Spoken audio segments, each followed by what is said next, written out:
বন্ধুরা, আসসালামু আলাইকুম। কেমন আছেন? আশা করি সবাই ভালো আছেন। তো দেখেন আমার বন্ধু কিভাবে এসটি তারের কাম করতেছে। তো সবাই দোয়া করবেন যাতে ভালোভাবে কাম করবার নিগে পারে। আর এমনভাবে ওই তারগুলা জোড়া দিতেছে, তার আগে লাইনটা হয়তো অবশ্যই বিচ্ছিন্ন করে নেওয়া হয়েছে, যার জন্যে সহজভাবে কামগুলা করবার নিগা পারতাছে। আর তবু আপনারা দোয়া করবেন যাতে ভালোভাবে আমার বন্ধুতে উপরে যেটা কাম করতেছে ভালোভাবে করবার নিগা পারে।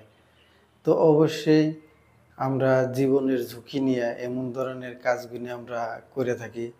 তো ওই কাজগুলি হয়তো সাধারণ মানুষে যদি করবার নিগা চায় কিন্তু খুব মুশকিলজনক কাজ ওটা।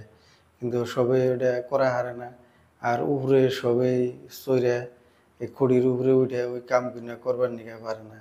কিন্তু তবু আমরা জীবনের ঝুঁকি নিয়ে এইসব কামগুলি আমরা সুষ্ঠুভাবে পরিচালনা করে যাই। তার মধ্যে হয়তো কিছু ভুল ত্রুটি হয়ে গেলে কিন্তু ওইখানে মানে আমাগো মৃত্যু পর্যন্ত হইবার নিগা পারে।